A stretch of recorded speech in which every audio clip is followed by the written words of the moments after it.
Hey everybody, happy Wisdom Wednesday. Thank you so much for tuning in today. I am in a different location. There's a big B here on the wall. But I'm in a different location today, and I wanted to make sure that I got you a video for Wisdom Wednesday.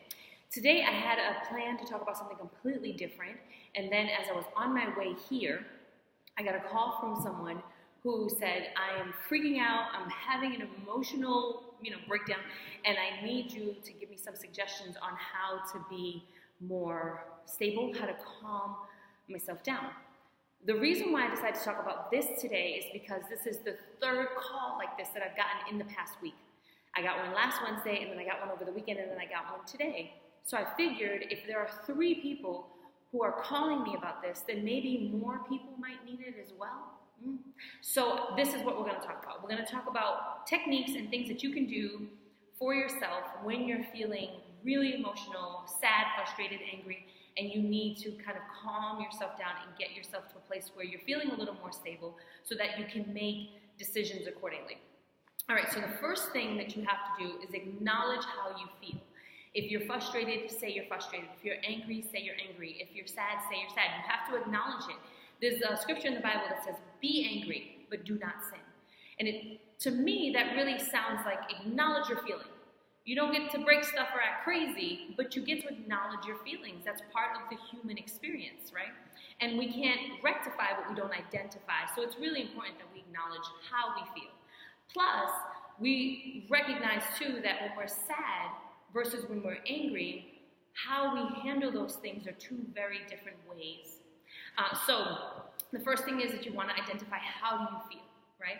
The second thing you want to do to calm down your own body is to count backwards from 10 or to count backwards from 50 in 5s.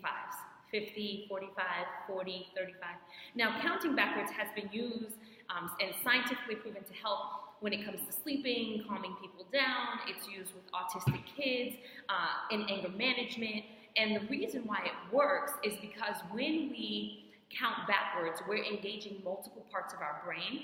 And when we're doing that, the brain is too busy trying to count and count backwards to be fully focused on the emotion that you're feeling. So it helps your nervous system calm down as you're trying to count backwards.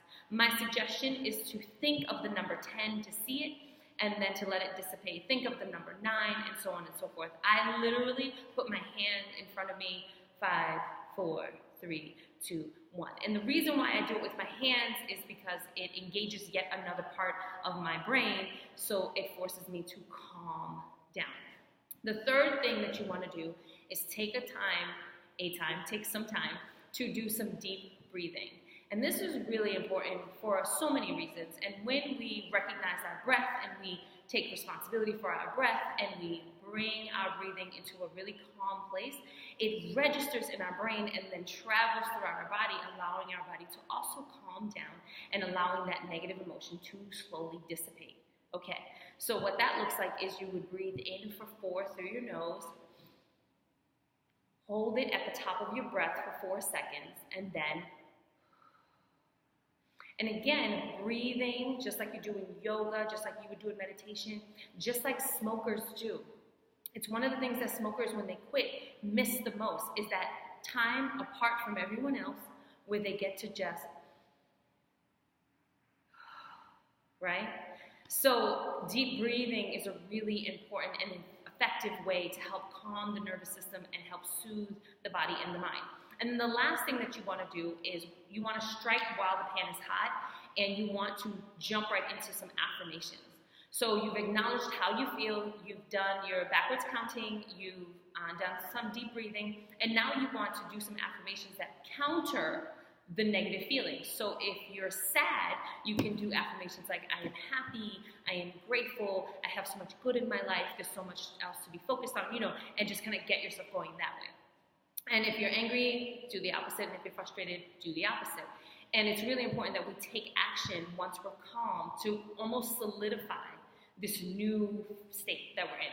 The Bible talks about the importance of renewing the mind. And all of our thoughts, all of our emotions start in our mind. And the word renew, according to dictionary.com, means to recover after a short interruption. So when you renew something, and short could be 5 minutes, short could be 5 years, right? When you renew, you're actually allowing yourself to recover and return back to the place that you were at before. And that place should be a place of emotional stability where you feel good and you feel safe. Then you can make decisions accordingly because they're just going to be healthier decisions, right?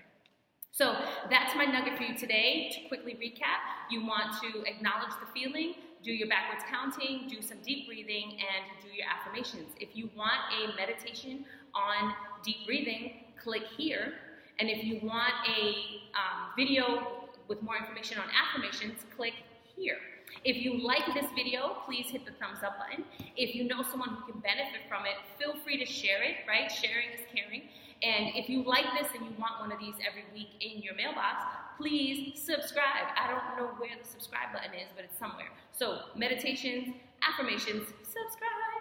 Thank you guys so much for tuning in. I hope you have a great rest of your week and a fantastical weekend. Love you. Super special.